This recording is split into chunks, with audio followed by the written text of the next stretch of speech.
Bien, en honor de la hora y de la presencia de todos los que están en estos momentos conectados, quiero dar por iniciado este nuevo seminario de investigación del programa de doctorado en Ciencias Médicas, después de este receso de 2 semanas que tuvimos a propósito del el receso universitario.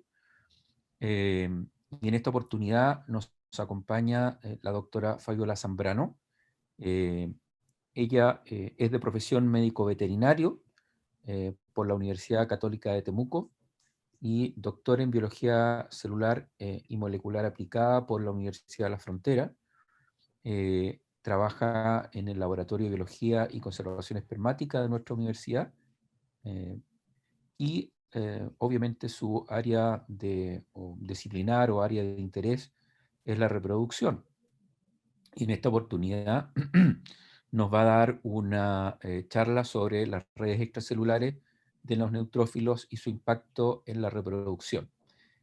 Fabiola es uno de nuestros últimos fichajes del equipo, junto a la doctora Pamela Uribe, y bueno, a ambas, pero en esta oportunidad especialmente a Fabiola, le doy no solamente la bienvenida, sino que las gracias por incorporarse a este equipo de trabajo, del cual espero que logremos afianzar lazos de amistad, camaradería y colaboración académica. Muchas gracias, Fabiola, por estar aquí hoy día con nosotros. Muchas gracias por incorporarte a nuestro programa, el cual espero sientas también propio en el más breve tiempo. Y sin quitarte más tiempo, te ofrezco la palabra para que nos expongas tu experiencia. Muchas gracias. Muchas gracias. Muchas gracias por la introducción. Bueno, primero quiero agradecer la invitación a presentar este seminario y darme la oportunidad de mostrar parte de la investigación que nosotros realizamos en el Laboratorio de Biología y Conservación Espermática. Es un laboratorio que se encuentra en las dependencias del edificio de Biociencias de la Salud y que es parte de la Facultad de Medicina. Y bueno, en esta oportunidad yo les voy a hablar sobre las redes extracelulares de neutrófilos y su impacto en reproducción. Y como dato general, y como también lo comentaba el doctor Manterola, yo soy médico veterinario, por lo tanto, la mayor parte de mi investigación yo la realizo en reproducción animal. Sin embargo, hoy quise enfocarme en la reproducción humana y en diferentes investigaciones que nosotros hemos realizado en esta área, teniendo en cuenta, ¿verdad?, que este es un doctorado de ciencias médicas y que me parece que va a ser mucho más atractivo para ustedes de conocer y aprender. Y bueno, el estudio de las redes extracelulares en reproducción es un tema que hemos podido estar trabajando los últimos 5 años aproximadamente, gracias a una colaboración que hemos realizado con diferentes investigadores de la Universidad de Gießen en Alemania, principalmente con el Instituto de Parasitología y por otro lado también con diferentes urólogos y andrólogos de la clínica de esa universidad. Y entonces, bueno, aquí como spoiler le muestro un neutrófilo, es una fotografía que saqué recién de un artículo que se publicó en la revista Science, donde ustedes pueden ver un neutrófilo aquí liberando una red extracelular, en este caso atrapando bacterias. Aquí vemos también un eritrocito, entonces la idea es introducirlos en lo que nosotros hemos visto a nivel reproductivo en esta área.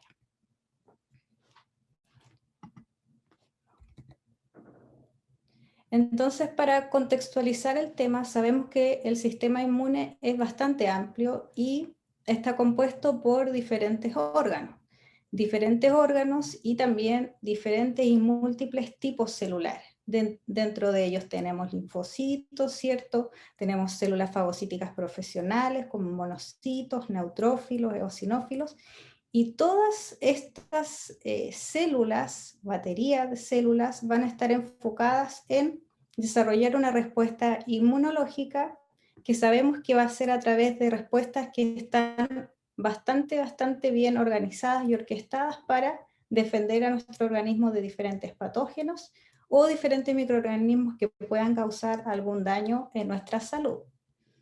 Entonces, bueno, dentro de este complejo sistema, nosotros nos enfocamos en el estudio del neutrófilo, que es una célula bastante particular y que es conocida por ser fagocítica por excelencia, ¿ya?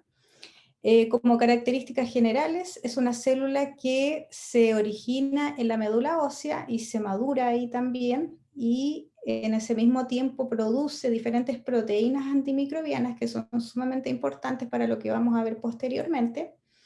Y bueno, se denominan polimorfonucleares porque su núcleo se encuentra lobulado. Tenemos diferentes lobulaciones que pueden ser el número de 3 a 5, pero lo importante de ellas entonces es que son o representan una de las principales líneas celulares de la línea blanca que se encuentran en circulación, o las principales tipos de leucocitos que se encuentran en circulación, representando alrededor de un 50 a un 70% de ellas. Entonces, bueno, estas células se encuentran en circulación y son las primeras que sensan señales inflamatorias y las que primero llegan entonces hacia un lugar requerido para provocar una respuesta. Y dentro de las respuestas que realizan o los mecanismos de acción, hasta hace poco se conocían dos mecanismos. El primero, que es la fagocitosis, que es el más conocido y el más estudiado también, que involucra principalmente, y dicho de manera muy simple, la ingesta del patógeno con una subsecuente eliminación a nivel intracelular.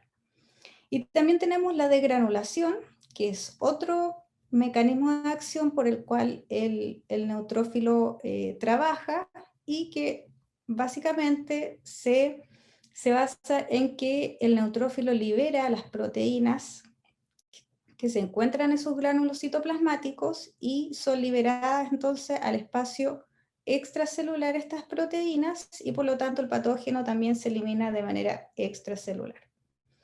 Pero en el año 2004, el doctor Brickman y su equipo en Berlín describieron un nuevo desplegado para esta célula. Y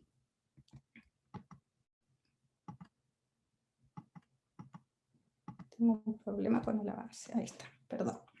Y entonces describieron la liberación de las redes extracelulares de neutrófilos, que en primera instancia fue descrito como una visualización de entramados celulares, pero posteriormente, 3 años después específicamente, se envolvió todo este mecanismo en un proceso que hoy se conoce como netosis. Entonces, el proceso de netosis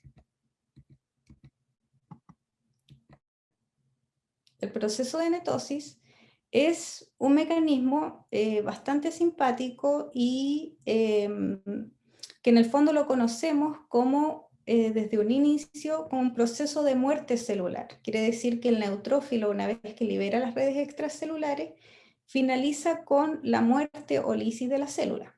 Eso era lo que se conocía al principio, pero hoy en día se sabe que también existe una netosis vital donde el neutrófilo no necesariamente, una vez que libera las redes extracelulares, culmina con la muerte o la lisis celular.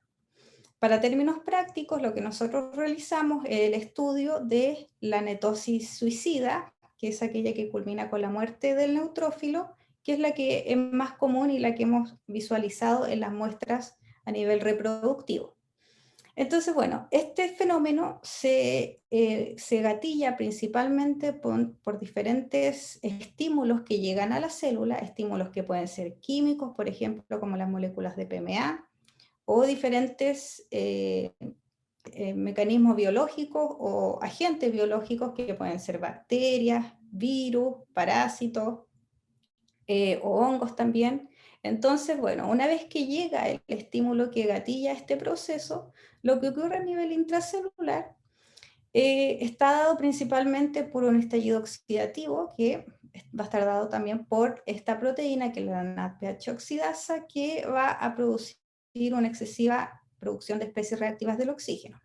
Y esto va a gatillar a que esta enzima, que es la PAD4 y que se encuentra a nivel del citoplasma, se trasloque al núcleo de la célula. Y una vez que se encuentra en el núcleo de la célula va a producir un fenómeno que se denomina citrulación de histonas, que no es más que un proceso posttraduccional donde residuos de arginina cambian a citrulina.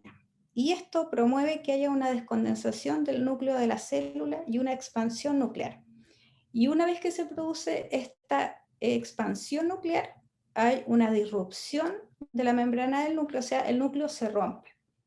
Y una vez que el núcleo se rompe, empieza a fusionarse con componentes que se encuentran en el citoplasma de la célula, y principalmente la fusión que se realiza es con los gránulos citoplasmáticos que están compuestos por diferentes proteínas antimicrobianas. Entonces, todos estos componentes nucleares y citoplasmáticos de los gránulos se unen y se fusionan, y de esta forma entonces se lleva a cabo la liberación de las redes extracelulares, que son como entramados, ¿verdad? Que nosotros los podemos ver y que también se conocen como NETs por su nombre en inglés, Neutrophil Extracellular Traps. Entonces, bueno, una vez que se liberan las NETs, no sé por qué tengo un problema, creo que debe ser el puntero.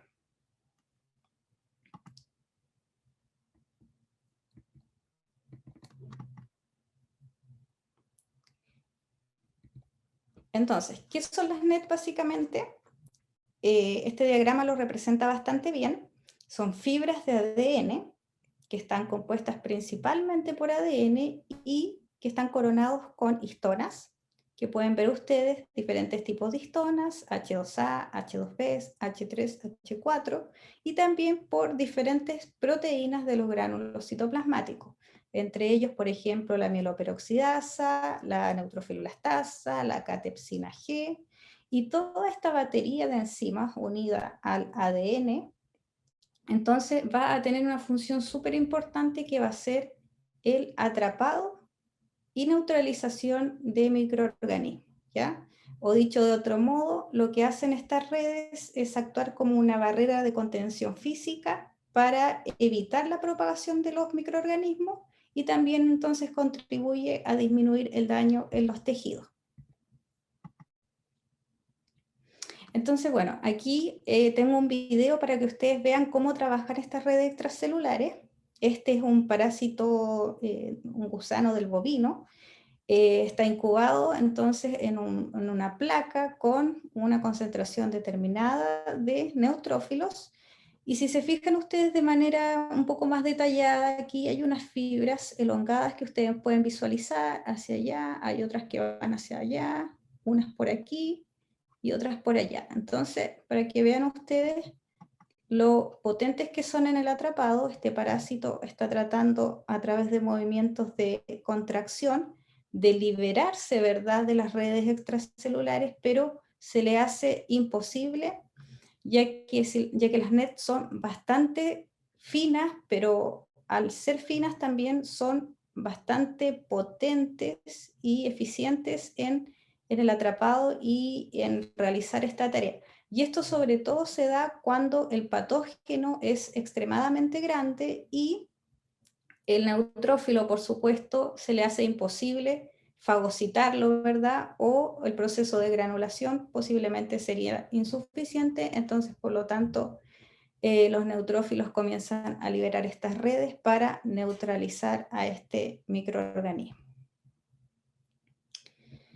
Entonces, bueno, hablando de la parte reproductiva, ¿cómo surge la idea de estudiar las NET en reproducción? Básicamente porque cuando nos surgió la idea de estudiarlo, nos dimos cuenta que había muy poquitos trabajos en el área reproductiva. Y de los poquitos trabajos que encontrábamos, la mayoría estaban realizados en la parte animal, ya sea en el equino o en el bovino, posiblemente por la importancia económica que tienen digamos, estas investigaciones en el área de la reproducción en estas especies. Entonces, bueno, esto es del 2005 hasta el 2014, 2015, que es cuando comenzamos nosotros a trabajar en las redes extracelulares. ¿Y cómo se dio esta posibilidad? Bueno, básicamente estoy hablando del año 2015, yo me encontraba realizando una pasantía doctoral, yo estaba realizando el doctorado de Biología Celular y Molecular Aplicada en ese entonces, estaba realizando una pasantía en Madrid y surgió la posibilidad, por conversaciones y medida principalmente por el doctor Raúl Sánchez, de viajar a Alemania, a esta universidad muy linda que nos abrió las puertas entonces para poder empezar a conocer los protocolos y poder identificar, cuantificar las redes extracelulares. Y entonces llegamos al Instituto de Parasitología, por eso de hecho les mostré un video que me cedieron ellos para poder mostrar cómo trabajan las redes extracelulares. Entonces, bueno, aquí estoy yo, la única foto que encontré de ese tiempo, es muy graciosa, me da risa verla porque el delantal me quedaba gigante, según ellos era el más pequeño que tenían, pero bueno, eso quedó como una anécdota. Lo importante es que a partir de ese momento empezamos una línea de investigación que nos abrió bastantes puertas para trabajar en esta área y que en el fondo hasta el día de hoy la seguimos trabajando. ¿Y qué es lo que pasa en reproducción principalmente? ¿Y qué es lo que sabemos? Bueno, que la presencia de leucocitos en el tracto reproductivo se da, y se da a través de dos mecanismos o divisiones, lo podemos llamar. Tenemos un mecanismo fisiológico que se da principalmente al inicio de la menstruación, donde hay una regulación hormonal, donde tanto progesterona como estrógeno aumentan o disminuyen el número de leucocitos, pero también vamos a tener la presencia de leucocitos luego del coito. Y esto va a estar dado principalmente por dos motivos. En un inicio, para eliminar los microorganismos que van transportados desde el pene hacia la vagina, principalmente transportados por la eyaculación. Y por otro lado también, y muy importante, porque la presencia de leucocitos luego del coito se ha determinado ser importante para eliminar el exceso de espermatozoides. Y también de manera patológica podemos encontrar los leucocitos a nivel reproductivo, principalmente en casos de infección, que puede ser tanto en el tracto reproductivo femenino como en el tracto urogenital en el hombre. Pero ¿qué es lo interesante y atractivo de este tema? Es que ya algunas investigaciones o revisiones más bien habían señalado que el proceso de netosis junto con la fagocitosis podrían estar provocando procesos de falla reproductiva en animales que en la reproducción humana se traduce a infertilidad. Entonces, basado en este artículo, que es una revisión donde no se aportó de manera empírica, digamos, experimentos que pudieran corroborar esta teoría, a nosotros sí nos llamó la atención que no existían trabajos donde se evaluara específicamente el impacto de las redes extracelulares sobre la función espermática. Y entonces comenzamos a realizar experimentos simples para ver esta interacción. Y el primer objetivo que tuvimos entonces fue identificar y caracterizar la formación de NET en coincubación de neutrófilos polimorfonucleares con espermatozoides y determinar el efecto de las NET en la función espermática. Entonces, bueno, de metodología la verdad es que no quiero darles muchos detalles porque me interesa mostrarles otras cosas que son más interesantes, pero solamente para que sepan de dónde venían las células con las cuales nosotros trabajamos. Los neutrófilos los aislamos a partir de sangre periférica de mujeres sanas y los espermatozoides los obteníamos de donantes sanos, esto quiere decir donantes normozoospermicos, o sea, con los parámetros seminales de manera óptima. Y realizamos concubaciones a diferentes tiempos y concentraciones celulares y cuantificamos las NET mediante una tinción con Pico-Green que permite cuantificar los sobrenadantes y la concentración de ADN que tienen estos sobrenadantes. Cuantificamos las NET entonces mediante esta tinción y también visualizamos las NET mediante microscopía electrónica e inmunofluorescencia. Y finalmente entonces estudiamos la movilidad de estas muestras para ver su efecto sobre este parámetro espermático que es súper importante.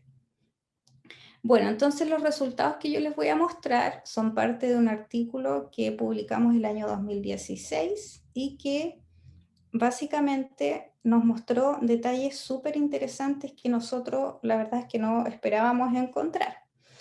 ¿Como cuáles? Principalmente es que pudimos determinar por primera vez que el espermatozoide humano es capaz de ser un estímulo biológico para liberar el proceso de netosis in vitro. ¿Sí? Esto es algo que no se había descrito anteriormente y fue bastante interesante poder visualizar entonces este proceso. Vemos, por ejemplo, aquí neutrófilos en distintos estados de progresión de la netosis. Por ejemplo, tenemos este neutrófilo que está de manera intacta, o sea, un neutrófilo que no está activado y que es fácil de visualizar porque tiene su superficie lisa. A diferencia de un neutrófilo que se está activando por netosis, que pueden ver ustedes aquí, donde la superficie es más rugosa o menos lisa. Este neutrófilo está en un proceso de netosis inicial y estos neutrófilos están en un proceso de netosis un poco más avanzada. Este también, este también. Aquí podemos ver un neutrófilo que está en una netosis tardía y si se fijan aquí, este neutrófilo que ya prácticamente perdió su morfología típica que empieza así, ¿verdad? Y que se describe también como una especie de metamorfosis que vive la célula. Y entonces, si nosotros miráramos estas plaquitas 5 horas después, solamente veríamos restos celulares porque los neutrófilos tienden a desarmarse completamente una vez que se activó el proceso de netosis. Otra cosa interesante que vimos aquí fue que neutrófilos próximos entre sí liberaban redes entre ellos, los cuales nosotros lo interpretamos que realizaban o creaban redes colaborativas de trabajo, que se había descrito esto, un mecanismo similar en respuesta a una bacteria que es Escherichia coli. En este caso, entonces, nosotros demostramos que este comportamiento también se da en respuesta a espermatozoides. Aquí pueden ver otra forma de visualizar las NET mediante tinción con DNA y en un aumento menor para que ustedes puedan visualizar de manera más representativa cómo se ve un cocultivo de neutrófilos con espermatozoides. Esto es a los 120 minutos de coincubación. Vean ustedes a través de la tinción Cytox Orange que marca el ADN de la célula, pueden ver ustedes entonces estas fibras elongadas que nos da cuenta entonces del ADN extracelular, que como les comentaba es un componente importante de las redes extracelulares.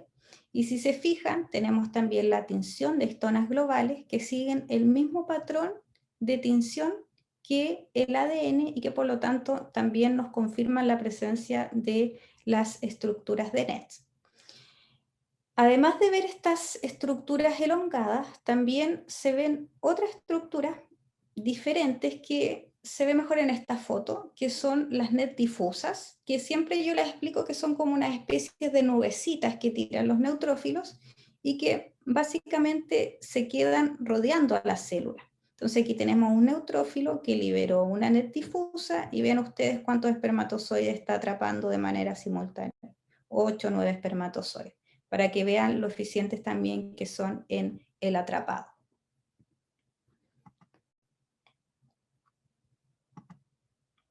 Pero lo importante, lo más característico de estos agregados fue que visualizamos diferentes tipos de agregados, ¿ya? Estos agregados, cuando los mirábamos en campo claro, podíamos ver que estaban compuestos de espermatozoides, de neutrófilos y de redes extracelulares. Esto lo corroboramos por inmunofluorescencia a través de la tinción de histonas globales, de mieloperoxidasa y de neutrófilo-elastasa. Esto en combinación con la tinción DAPI que marca el ADN de las células nos permite entrever entonces zonas de colocalización que se ven como de coloración turquesa que permite entonces confirmar la presencia de estas estructuras. Al cuantificar las NET, pudimos ver también varios detalles que nos llamaron la atención y que la formación de NET en estos cocultivos era dependiente del tiempo. Es decir, a mayor tiempo de exposición de los neutrófilos a los espermatozoides, mayor cuantificación de NET nosotros podíamos ver en estos cocultivos, lo cual se hacía significativo a los 120 minutos de exposición. Y también vimos que la liberación de redes extracelulares estaba dada principalmente por la concentración de la célula, que dicho de otra manera, mientras más espermatozoides nosotros le poníamos a la muestra, mayor cantidad de redes extracelulares era posible cuantificar, lo que se hacía significativo en una relación de 1:6, 1 de neutrófilos y 6 de espermatozoides. También utilizamos diferentes inhibidores del proceso de netosis como DPI, CMK y ABA que inhiben la acción de la NADPH oxidasa, la mieloperoxidasa y la neutrófilo-elastasa para ver entonces si estas proteínas tenían algún papel importante que jugar en el proceso de netosis liberado o inducido por espermatozoides. Y vimos que la cuantificación de NET se hacía bastante baja cuando se inhibían estas proteínas y por lo tanto nos dice que la NADPH oxidasa, la neutrófilo-elastasa y la mieloperoxidasa son bastante importantes en los neutrófilos liberando NET en cocultivos con espermatozoides.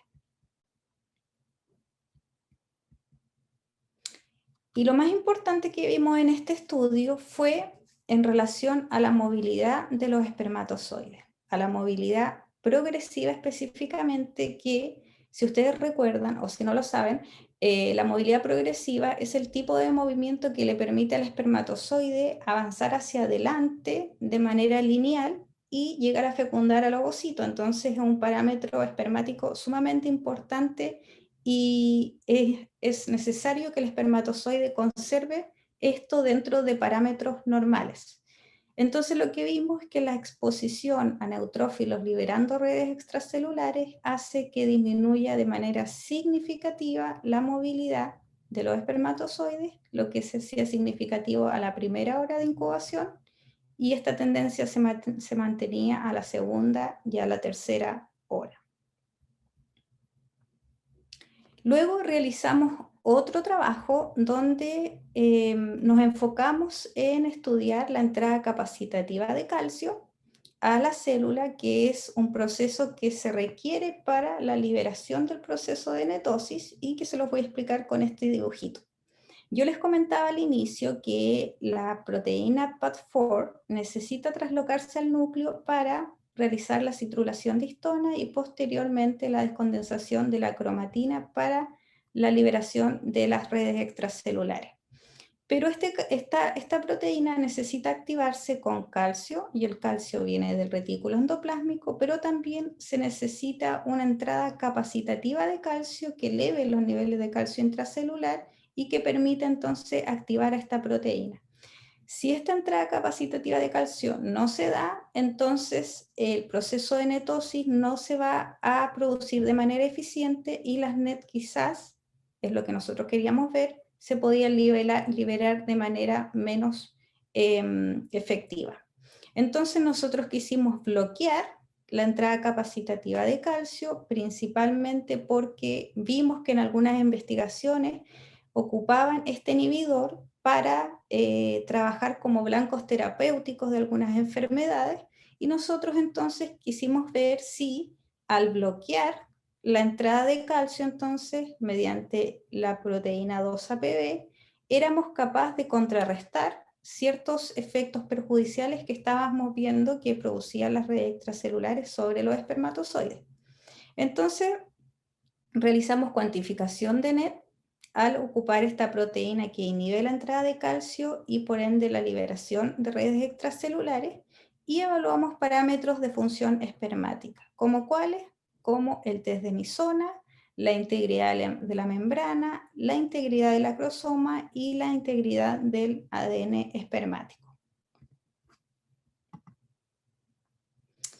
¿Y qué fue lo que vimos? Bueno, si ven ustedes aquí el gráfico, y vemos la coincubación de neutrófilos con espermatozoides a los 180 minutos, van a ver ustedes que hay una cuantificación bastante alta de NET en relación al control de PMN sin exposición a espermatozoides. Esto también lo pueden visualizar en estas fotografías que son representativas de estas muestras, donde se ve entonces la coincubación de neutrófilos liberando NET con espermatozoides. Puedes ver aquí entonces las fibras de ADN y también la tinción de la neutrofilolastasa, que siguen el mismo patrón de tinción.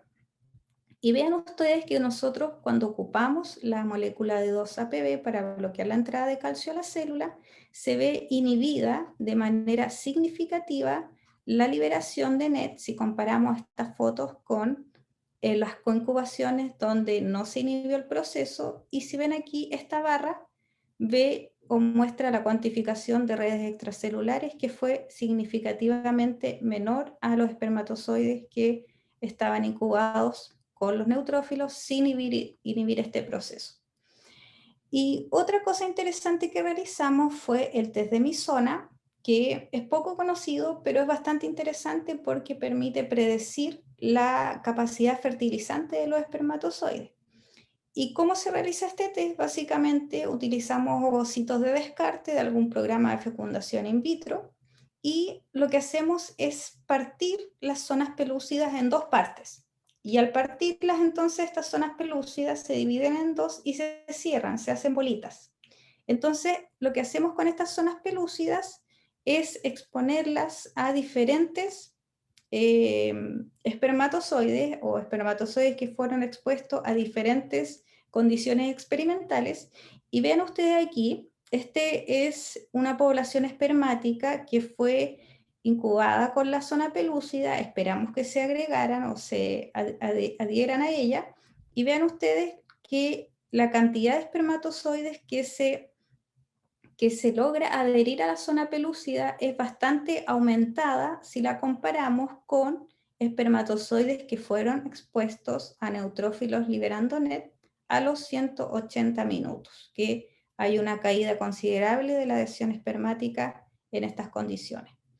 Y luego, utilizando la molécula de 2-APB, que inhibe el proceso de netosis, recuerden, es que vimos que hay un aumento considerable de la población espermática que es capaz de adherirse a la zona pelúcida, lo cual es significativamente mayor a los espermatozoides donde no se inhibió el proceso de netosis. Y el control con DNasa en general siempre lo hacemos porque, como les comentaba también, la DNasa es capaz de degradar a las NET porque la mayoría de su constitución es ADN. Por lo tanto, entonces, al inhibir las NET o al degradarlas en este caso, los espermatozoides quedan más disponibles o mayor cantidad de espermatozoides quedan disponibles para poder adherirse a la zona pelúcida. Luego estudiamos la función espermática en relación a la membrana plasmática, el acrosoma y la fragmentación del ADN. Y vimos en relación a la membrana plasmática que los neutrófilos liberando NET a los 180 minutos producen una disminución de la población espermática que produce o que mantiene la membrana íntegra si lo comparamos con un control. Pero utilizando la molécula de 2-APB, que inhibe el proceso de netosis, entonces aumenta de manera considerable o de manera significativa la población espermática que mantiene su membrana íntegra. Luego estudiamos también el acrosoma.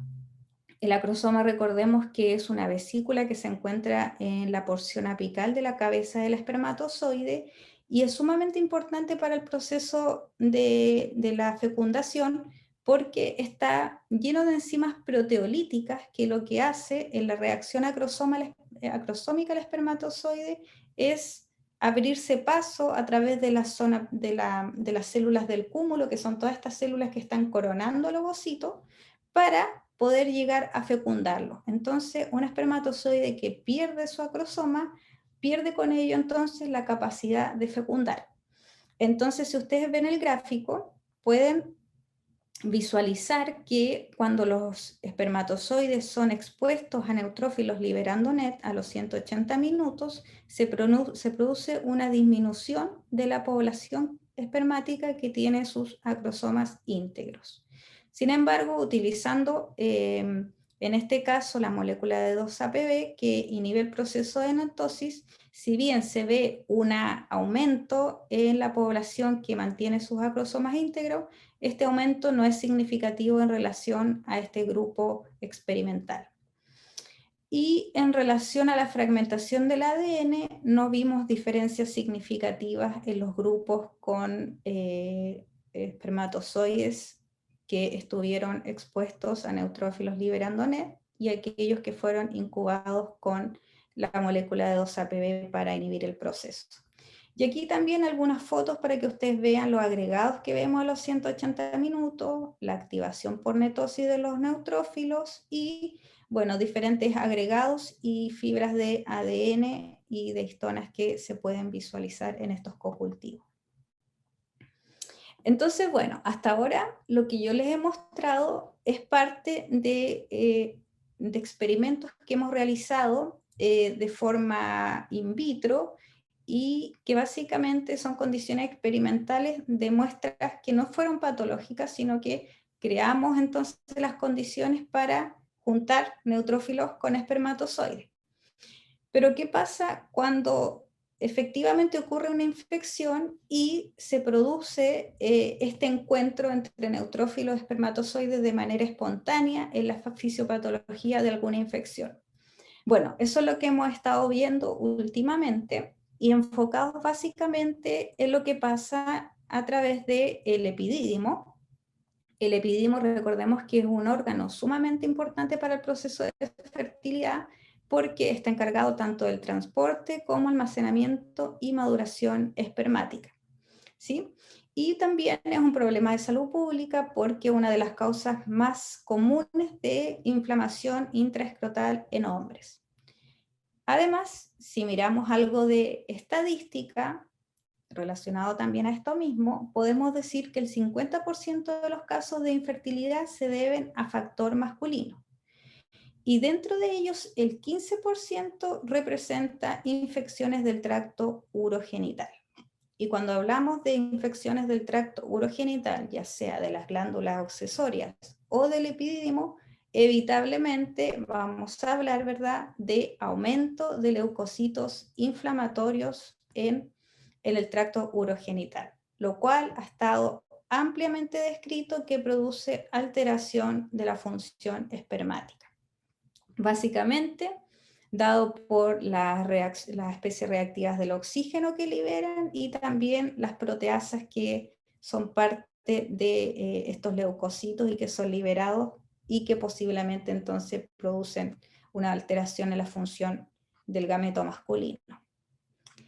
Entonces, bueno, nosotros, basado en esto último que yo les menciono, quisimos entonces determinar la presencia de las redes extracelulares en eyaculados de pacientes con epididimitis y correlacionar la presencia de las redes extracelulares con parámetros clínicos de importancia diagnóstica. Entonces, ¿qué fue lo que hicimos? Básicamente utilizamos un grupo de pacientes con epididimitis donado de la Universidad de Gießen en Alemania y contrastamos las muestras con un grupo control, esto es sin infección, donantes normozoospermicos, y realizamos espermiograma, cultivo bacteriológico, a la vez también desarrollamos diferentes tipos de extendidos para determinar la presencia de redes extracelulares mediante inmunofluorescencia y determinamos distintos parámetros bioquímicos del líquido seminal para ver también la calidad de esta muestra en relación a estos parámetros. Por ejemplo, las células peroxidasa positivo, que son importantes para determinar la severidad de una infección, la concentración de glucosidasa que depende de la secreción epididimaria y que por lo tanto nos permite determinar qué tan sano o enfermo está este órgano. La fructosa también, que es súper importante porque es el principal carbohidrato que el espermatozoide utiliza para utilizarlo como energía para realizar su movimiento, el movimiento flagelar, y la elastasa, que es un parámetro bioquímico que también se suele ocupar muchísimo de manera rutinaria y que ya podemos decir que sabemos que es parte de las redes extracelulares. También evaluamos las subpoblaciones de CD15 y CD68 para determinar la presencia de neutrófilos y de macrófagos en estas muestras. Entonces, bueno, ¿qué fue lo que vimos? De esta tabla solamente quiero destacarles algunas cosas, y que todas las muestras de los pacientes con epididimitis tenían diferentes infecciones bacterianas, con Uroplasma urolyticum, Clamidia trachomatis y Escherichia coli. Y además, y súper importante también para lo que nosotros estamos estudiando, que todas las muestras de pacientes con epididimitis presentaban leucocitosis.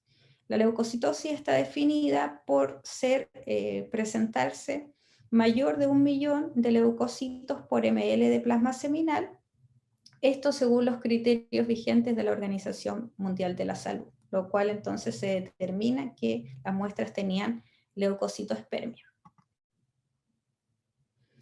Entonces, visualizamos mediante inmunofluorescencia la formación y la liberación de las redes extracelulares. Vean aquí ustedes, bueno, utilizamos la tinción de ADN con Cytox Orange, las histonas globales y la mieloperoxidasa, y vimos que todas las muestras en realidad, la verdad, se producían concentraciones variables de redes extracelulares, pero en todas ellas miramos la formación de estas redes elongadas, también las difusas, que se ven de manera como nubecitas que yo les decía, y los característicos agregados, que lo habíamos visto previamente in vitro, aquí entonces los visualizamos en estas muestras de pacientes con epididimitis. Cuando cuantificamos la formación de redes extracelulares, pudimos ver que tanto las net elongadas como las difusas y los agregados se encontraban aumentados en los pacientes con epididimitis en comparación con el control. Vean que los controles también tenían redes extracelulares, pero en condiciones considerablemente más bajas que los pacientes con epididimitis. Aquí también solo para mostrarles esta foto, que es bastante bonita porque muestra cómo los neutrófilos entonces van liberando estas fibras bastante finas de ADN, siguiendo también el patrón con la tinción de histonas y la citrulación de ellas. Aquí pueden ver entonces la combinación de canales, donde se visualiza esta constelación, ¿verdad?, de tinciones, donde se puede ver claramente cómo este neutrófilo está liberando esta net. Y también, como les comentaba, identificamos las poblaciones de células CD15 y CD68 para poder, en el fondo, identificar la procedencia de las redes extracelulares, ya que no solamente los neutrófilos liberan este tipo de estructuras, sino que también los monocitos y otro tipo de células del sistema inmune. Entonces vimos que tanto las células CD15 como las células CD68 producen un aumento o la presencia de estas células si las comparamos con un control de donante sano. Y esto, la presencia de macrófagos, es también interesante porque se sabe que tanto neutrófilos como macrófagos producen una alteración de la calidad espermática en relación principalmente con la liberación de estas especies reactivas del oxígeno. Y también puedo citar un trabajo súper interesante que hizo la doctora Mabel Schulz en su tesis doctoral, donde ella coincubó monocitos con espermatozoides y vio también algunos fenómenos interesantes en relación a la movilidad espermática. Vean ustedes este gráfico, aquí están los espermatozoides control que mantienen de manera relativamente estable la movilidad progresiva, pero miren lo que pasa cuando estos monocitos, cuando estos espermatozoides son incubados con monocitos, la movilidad progresiva cae significativamente, y esto se hace mucho más marcado cuando los espermatozoides son expuestos a monocitos y también a la bacteria Escherichia coli, donde a los 10 minutos ya se ve una disminución significativa de la movilidad espermática. Entonces, bueno, estos resultados que yo les acabo de mostrar, no les mostré la totalidad de ellos, pero les mostré lo más característico y lo que me interesaba que ustedes pudieran visualizar. Lo publicamos como un estudio piloto, principalmente porque pudimos tener una cohorte pequeña de pacientes. Sin embargo, ya estamos en planificación de poder reunir mayor cantidad de pacientes con epididimitis y con prostatitis y poder entonces generar estudios más representativos de la población. Y finalmente, esto es solamente para que ustedes vean que también estamos trabajando en la otra parte, que es en el lado femenino. En este caso, trabajamos con muestras que estaban diagnosticadas con Candida albicans y tricomonas vaginales. Estoy hablando de flujos vaginales, esas eran nuestras muestras que utilizamos en este caso. Nosotros confirmamos el diagnóstico mediante PCR de Candida y tricomonas, y visualizamos la infiltración potente de neutrófilos que tenían estas muestras, las cuales pueden mirar aquí con la tinción de Cytox Orange y también la presencia de la citrulación de histona, que pueden también ver aquí y visualizar en la combinación de canales. Visualizamos las hifas presentes mediante tinción Gram. También visualizamos las tricomonas. Aquí ven ustedes una tricomona en una muestra fresca. Y visualizamos y observamos las diferentes estructuras de NETs, diferentes neutrófilos que está liberando en diferentes progresiones, tinción con DNA, con neutrófilo elastasa, más redes extracelulares, que eran bastante características de estas muestras, y también evaluamos la expansión de los núcleos de las células. Y la expansión nuclear básicamente se da en el inicio del proceso de la netosis, cuando yo les comentaba que empezaba la descondensación de la cromatina. Entonces, esto también hay algunos trabajos que señalan que cuando las células, o más específicamente los neutrófilos, tienen un tamaño mayor a 80 micrómetros cuadrados, se pueden considerar células que tienen su núcleo en expansión y por lo tanto son células netóticas. Células netóticas significa que aún no están liberando redes extracelulares, pero lo van a hacer en un tiempo, en un futuro corto.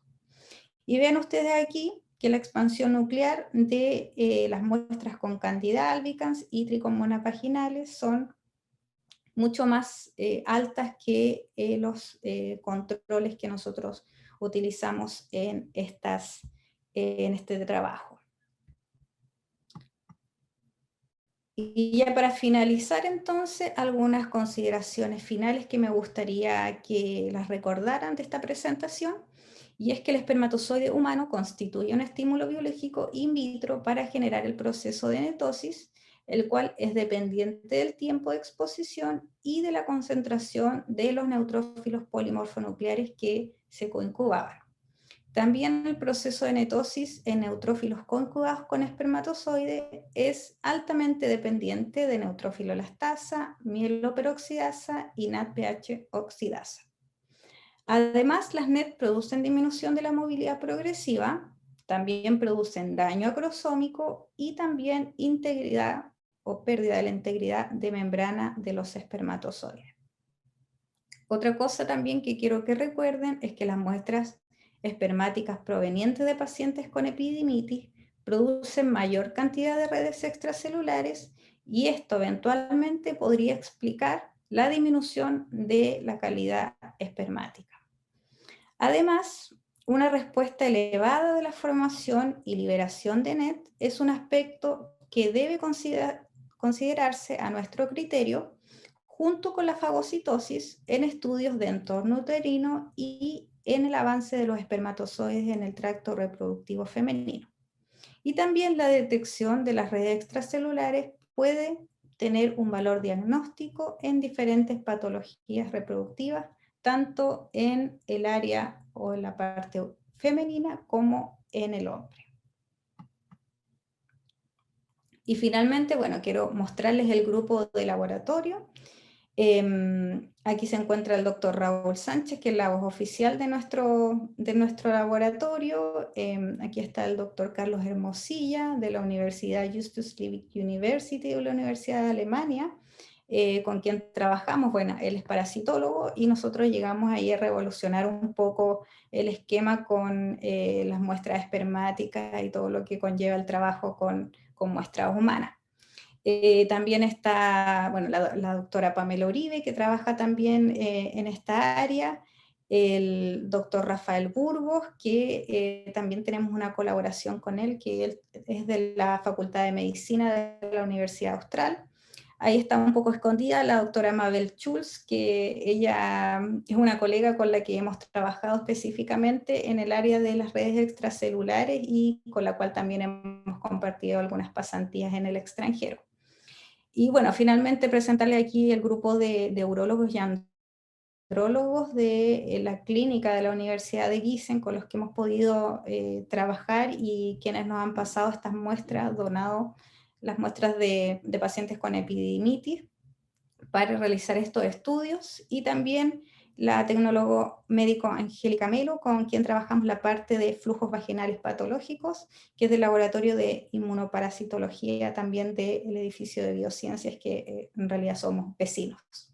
Así que bueno, eso era lo que tenía para mostrarles hoy. Muchas gracias por su atención. Pido disculpas si me extendí más de lo presupuestado, pero en realidad era lo que quería mostrarles hoy. Así que bueno, si tienen alguna consulta, encantada yo les respondo. Muchas gracias. Muchas gracias, Fabiola, por tu interesantísima conferencia. Te puedo decir que para uno que está muy alejado de esto, a pesar que en mi caso en particular hace mucho tiempo que no escuchaba hablar de ciencias básicas en esta disciplina, lo hiciste de una manera tan agradable, tan precisa, que hasta un cirujano del aparato digestivo te pudo seguir. Así que te agradezco porque lo hiciste muy didáctico, muy simpático de escuchar, y a pesar de que no tengo absolutamente nada que ver con esta disciplina, creo que logré aprender bastante de lo que están haciendo. Se ve muy interesante, es muy novedoso. eh, ¿Qué más te puedo decir? Muchísimas gracias por ello, y voy a ofrecerle la palabra a la audiencia. En la audiencia hay varios académicos, no solamente de la UFRO, sino que de algunas otras universidades que están trabajando en el mundo de las ciencias básicas y preclínicas. Seguro que querrán hacer alguna pregunta, así que ofrezco la palabra a la audiencia.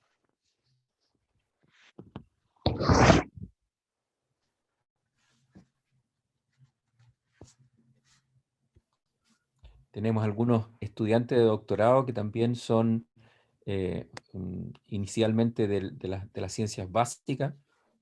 Yo creo que debieran tener algo que preguntar. Alguien está levantando la mano, pero quizás puedes dejar de compartir pantalla, Fabiola, por favor, ¿Ya?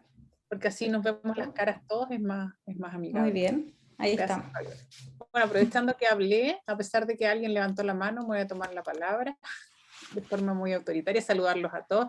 Felicitarte, Fabiola, yo mucho más alejada de esto, pero me gustó mucho cómo demostraste la pasión por lo que haces, cómo pudiste reflejar a través de esta hermosa presentación la pasión de tu trabajo. Así que felicitarte nada más. Incluso me dieron hasta ganas de investigar en esta área, así que pero ahí sí que estoy lejos. Muchas gracias. Volver a estudiar, así que felicitarte. Muchas gracias por Gracias. compartir esto con nosotros. Me parece que Rodrigo Rivera, estudiante de nuestro programa, quiere hacerte unas preguntas. Hola, Fabiola, un gusto ver tu presentación. Aprendí algo bastante nuevo que no conocía, digamos. Porque este proceso de dosis y pensando en los neutrófilos que ya están ahí, eso estamos pensando, estoy pensando en el tracto reproductivo femenino o en el masculino, cualquiera, va a haber un tejido inflamado o quizás ese mismo proceso va a aumentar la inflamación que hay en ese lugar. Eso es lo primero que pensaría yo, no sé qué me puedes comentar al respecto. Bueno, como yo les comentaba, la verdad es que los neutrófilos no van a tener solamente una presencia cuando hay una infección en el tracto reproductivo, sino que también cuando hay un proceso fisiológico que puede ser el inicio de la menstruación o luego del coito para eliminar microorganismos, ¿verdad? Que vienen incluso en el mismo plasma seminal, y también es súper importante la presencia de ellos para la eliminación del exceso de espermatozoides, que hasta hace poco el único mecanismo que había sido descrito había sido la fagocitosis. Entonces, lo novedoso de aquí es que el tema de las NET, si ustedes ven, es un mecanismo mucho más potente para atrapar microorganismos. En este caso no estamos hablando de microorganismos, pero estamos hablando de espermatozoides, pero me refiero a que es más efectivo en el atrapado de diferentes tipos de moléculas, ¿ya?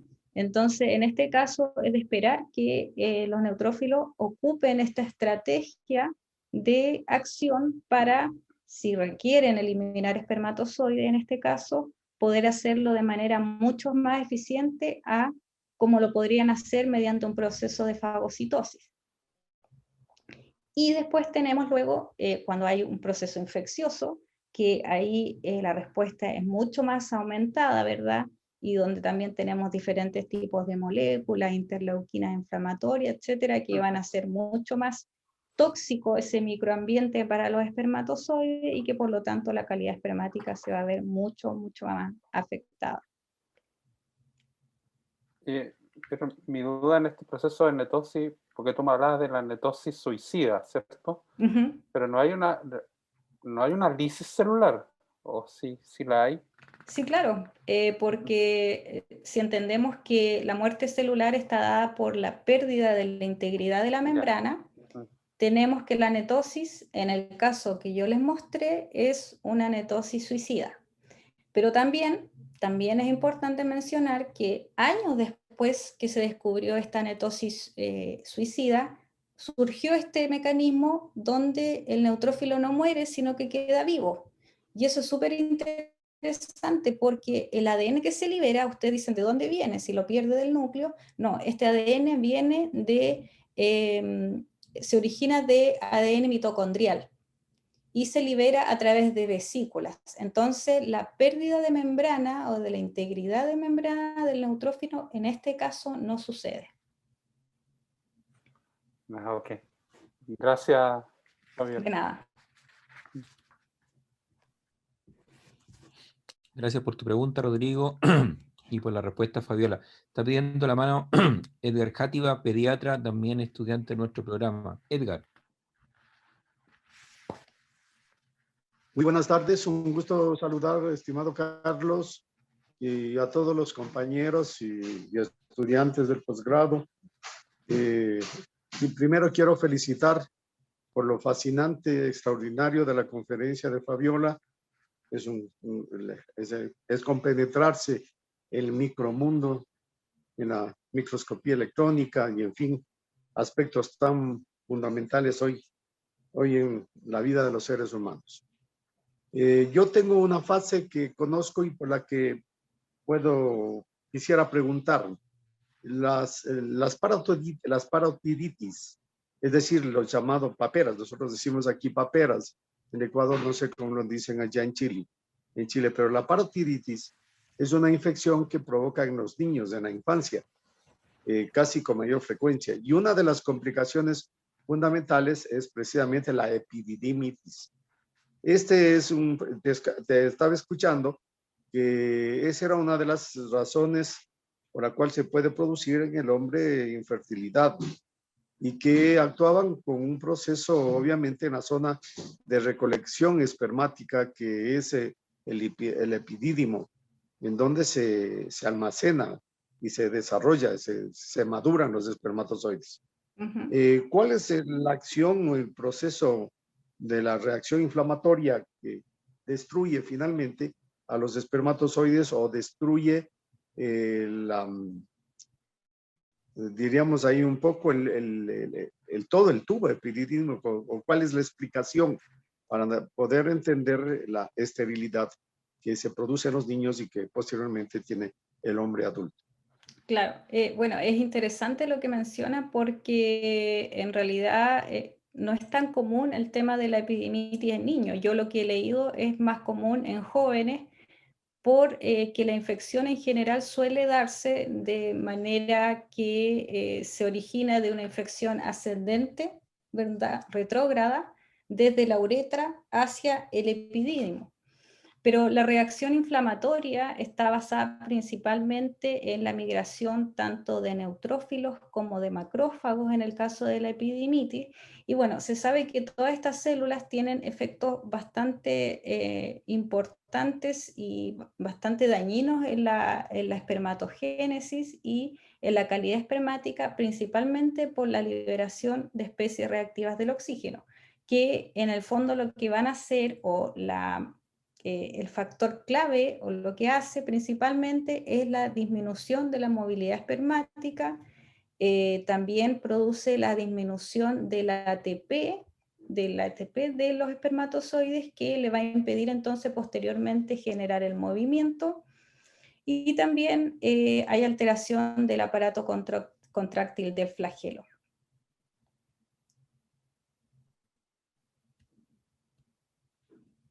Pero eso ocurre en el caso, diríamos, de los adultos donde se produce ya espermatozoides. Pero ¿qué ocurre en el niño? Porque una de las complicaciones de las parótidas, la inflamación de la glándula parótida, que ocurre, y por eso es la vacuna que se pone a los niños, es precisamente para evitarle la parotiditis, ¿no? Que provoca como primera complicación la epididimitis. Entonces, ¿qué es lo que le destruye para que se produzca la esterilidad? O sea, ¿qué le destruye? ¿Le destruye todo el epidídimo?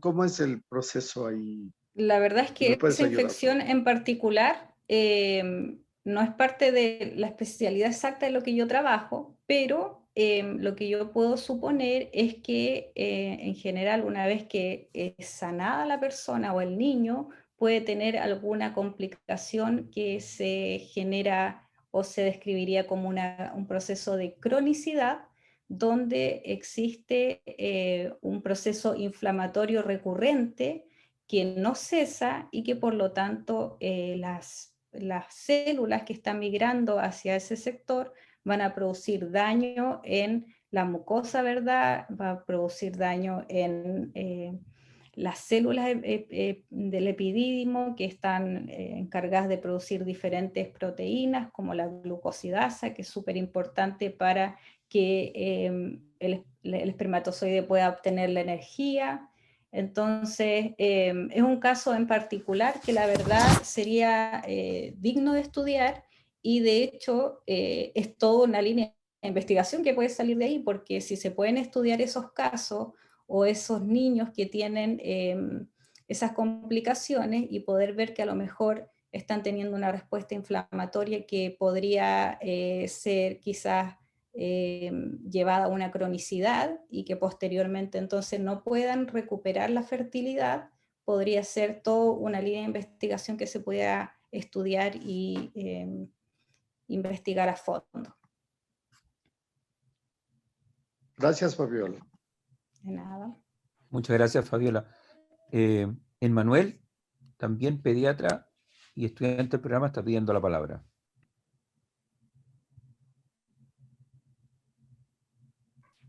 Gracias. Sí, gracias, doctor. Gracias, doctora, por la excelente presentación. Yo quería hacerle una pregunta medio relacionado con el tema. No sé si usted alguna vez lo investigó. Generalmente, sí, generalmente los papás, las mamás utilizan medicamentos para mejorar las defensas, que ellos llaman, para mejorar los neutrófilos. Uno de estos fármacos se conoce con el nombre de filgastrin, es un factor estimulante de la colonia de granulocitos, un factor estimulante de la colonia de neutrófilos que usted nos acaba de dar. La pregunta concreta es, tal vez hay alguna relación o algún estudio o alguna investigación que de pronto usted ha leído, en la cual este tipo de fármacos, de acuerdo a lo que estoy entendiendo, puede a lo mejor asociarse con infertilidad, porque estimula la producción de neutrófilos, sobre todo en niños, en adultos, en mujeres. A lo mejor esto tenga que ver alguna relación con la infertilidad o quizá no. Esa es la pregunta. Gracias. Sí, sí, la verdad es que sí se ha determinado que algunos fármacos, en específico no manejo CS, pero que promueve la liberación y el incremento de leucocitos, pueden hacer entonces que también se presenten en mayor medida en el plasma seminal. Esto no solamente se ha descrito con tratamientos farmacológicos, sino que también se ha descrito, por ejemplo, cuando existen diferentes enfermedades autoinmunes, donde los leucocitos se ven aumentados. En este caso también entonces en el plasma seminal se puede ver una respuesta aumentada que sería asociada a un aumento de leucocitos, pero aséptica, ¿ya? Y ese otro punto interesante, que no necesariamente vamos a tener un aumento de leucocitos en una condición infecciosa, sino que también puede haber un aumento de leucocitos digamos, en condiciones asépticas, y esto también es parte de un estudio que hizo también la doctora Mabel Schulz, donde descubrió y describió que muestras seminales de pacientes infértiles estudiadas, digamos, y evaluando estas redes extracelulares, podían ver que muchos de ellos no tenían infección, pero sí grandes cantidades de leucocitos en el plasma seminal. Y eso está muy asociado con una disminución de la calidad espermática.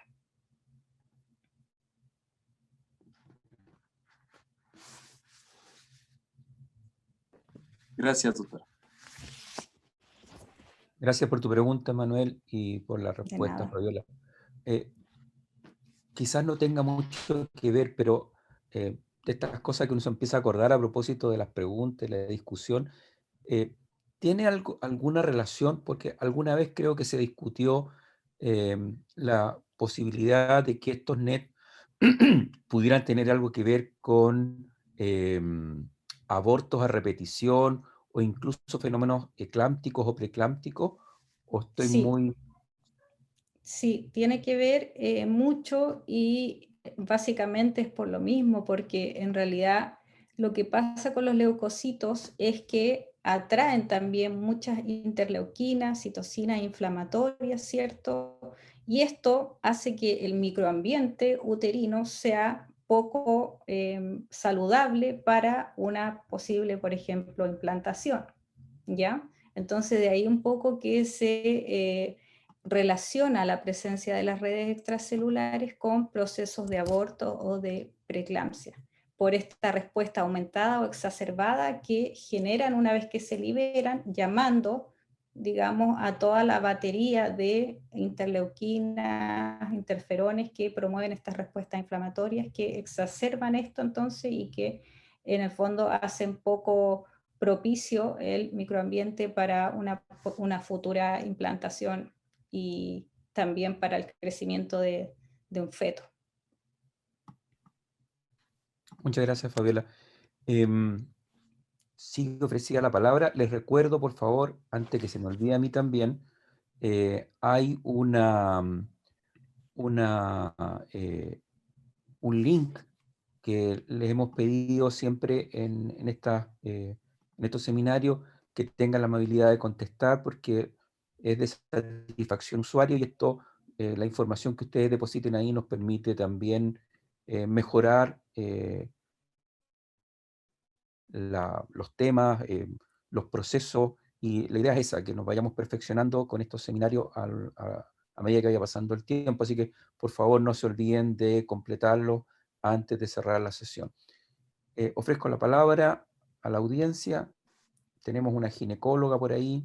Lo otro que quería mencionar, disculpe, aprovechando, que bueno, en el laboratorio tenemos varios proyectos Fondesit corriendo, digamos, siempre relacionado a la parte reproductiva.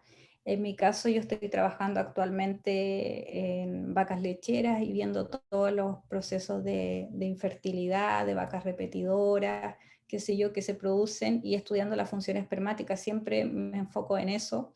¿Y por qué digo eso? Básicamente para también dejarlos un poco invitados por si alguien quiere iniciarse en este tema o tiene alguna idea relacionada al estudio de las NET, que como ustedes pueden ver, nosotros la estudiamos a nivel reproductivo, pero también estamos hablando de sistema inmune, y el sistema inmune está en todas partes, no solamente a nivel reproductivo. Entonces, es un poco dejarle esa invitación. Yo soy muy amiga de trabajar de manera interdisciplinaria con colegas de otras especialidades, porque siento que se nutren mucho las investigaciones cuando dos personas o dos investigadores tienen diferentes puntos de vista, diferentes tipos de conocimiento. Así que les dejo esa invitación también si alguien se motiva a trabajar en esta área, que están las puertas abiertas del laboratorio para que podamos colaborar. Muchas gracias por tu invitación, Fabiola. De hecho, también una de las razones de esto, o uno de los objetivos de estos seminarios, es que todos los estudiantes del programa en sus diferentes niveles conozcan a los integrantes del cuerpo académico del programa para colaboraciones, incluso para iniciar proyectos de tesis o desarrollar definitivamente su tesis con alguno de ustedes. Así que gracias por la invitación, y seguro que alguien por allí la va a acoger. ¿Alguien más quiere hacer uso de la palabra? Aquí está Sergio Sotelo, cirujano de Talca. No sé qué va a hablar de reproducción, doctor, pero dele nomás. Sí, buenas noches. Muchas gracias, doctora, Hola. por la interesante conferencia que nos dio. Bueno, tengo un montón de dudas, pero no quiero abrumarla. Primero, una observación, que hemos asistido probablemente el último año, o sea, en las últimas décadas, diría yo, a que la nutrición ya no es solo la nutrición y que algunos alimentos pueden estar contaminados, sino que vamos cada vez más asistiendo, por ejemplo, a las respuestas alérgicas que algunos alimentos tienen, y ya las enfermedades inflamatorias por alimentos no tienen 100% de penetración, entonces hay un espectro de pacientes. Y esta es la observación, que probablemente el sistema inmune ya hace un tiempo viene presentándose como un modulador, ¿cierto? Como un modulador. Y probablemente en lo que usted nos ha presentado se expresa eso, un modulador. Esa es una observación, pero me gustaría, porque seguramente que con esto yo estimulo su pensamiento y lo que usted ha elucubrado al respecto, así que la observación puede tener un retroactivo. Y lo otro, esa era una observación nada más. Lo otro es una pregunta que tiene que ver más con la metodología de la investigación, pero ahí no en el laboratorio, sino que donde va uno planteando los experimentos. Usted planteaba que probaron el calcio, si acaso afectaba la netosis. Y también recuerdo que hablaba de unas proteínas, ¿tenían relación o no? ¿De dónde vinieron esas observaciones? ¿Por qué probaron esas proteínas y no otras? ¿Por qué probaron con el calcio? Probablemente el pH, el organismo mantiene la homeostasis, y probablemente esto también va a tener que ver al final con el pH. Sí, y va claro. A tener que ver, sí, claro. Sí. Entonces, quería un poco, que puede ser es como doméstico, ¿cierto? Sí. Pero ¿de dónde viene? ¿De dónde viene eso? Me interesó. Y lo otro, Sí. lo tercero, es que usted hablaba seguramente usando un verbo que dice expulsa estas especies de redes. Entonces yo decía, ¿dónde tendrá el músculo la célula? Entonces, si tuviera una palabra, porque sé que es mucho lo que estoy quizá preguntando, pero ese proceso de expulsión probablemente no tiene músculo. Esa observación y esas dos cortita, doctora. Claro, Gracias. sí. Quiero contestar lo de la expulsión y la liberación primero antes que se me vaya. Probablemente, claro, no, no estamos hablando aquí a nivel muscular, pero lo que a mí por lo que yo me juego en el fondo, porque mucho descrito de esto no hay, es que los mismos entramados que son bastante tóxicos y que vienen con muchas proteínas, proteasas, proteolíticas, rompen de alguna forma, y recordemos también que estamos hablando de especies reactivas del oxígeno, que sabemos que producen un daño a nivel de membrana, principalmente a nivel de peroxidación lipídica de la membrana. Entonces yo me la juego porque estas redes extracelulares son liberadas primeramente porque se rompen ellas mismas la membrana de la célula, y luego entonces, como la célula comienza a deformarse, necesariamente o inevitablemente las redes van a salir de la célula por alguna parte, y va a ser básicamente por donde hay disrupción de la membrana. Eso en relación a esa pregunta. Y en relación a lo otro de la liberación o expulsión, no, perdón, de por qué estudiamos esas proteínas, eso básicamente nos basamos, como yo les comentaba, nosotros fuimos a un laboratorio de parasitología, donde ellos llevaban por lo menos 5 años estudiando diferentes infecciones por parasitosis en medicina veterinaria.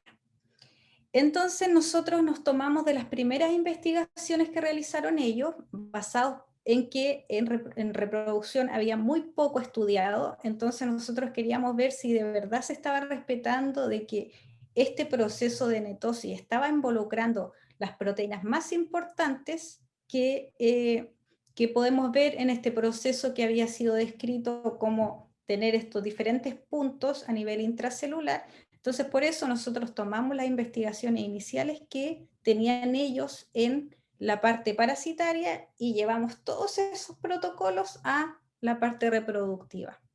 Pero básicamente es, en el fondo, siguiendo la metodología que ellos comenzaron a estudiar en los parásitos del bovino. Eso.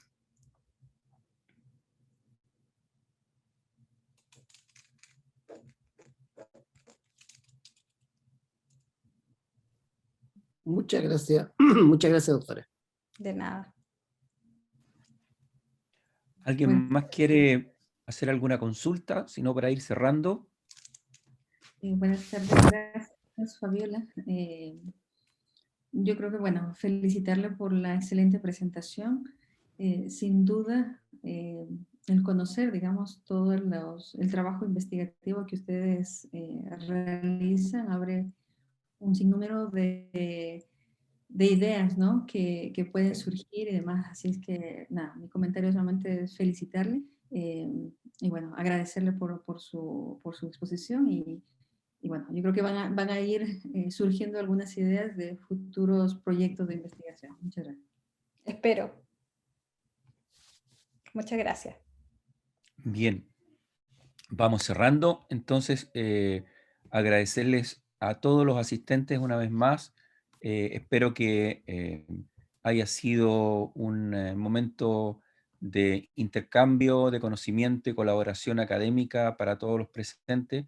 Y obviamente agradecer una vez más a Fabiola por la gentileza que ha tenido de compartir estos momentos con nosotros, de enseñarnos lo que hacen, que nos permite además nutrirnos del conocimiento de lo que están haciendo nuestros colegas académicos y dejar este puente tendido para la futura colaboración que pueda existir con estudiantes del programa. Aquí hay bioquímicos, hay una ginecóloga que te acaba de hablar, hay pediatras, farmacólogos, bueno, hay de un tutti quanti que permite que esto sea como una torre de Babel, pero en la cual todos podemos enriquecernos mutuamente. Así que muchas gracias a todos por haber participado y le ofrezco la palabra a Fabiola para que se despida de nosotros.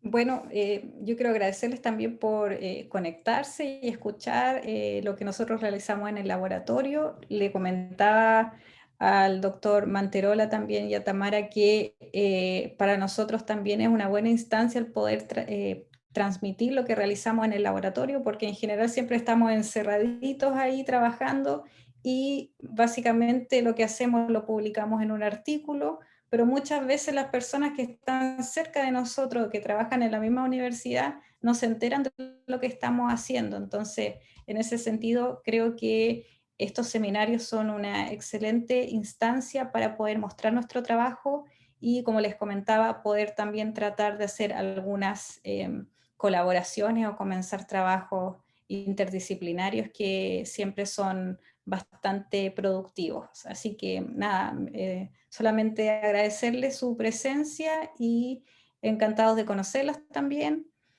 Y nada, eso.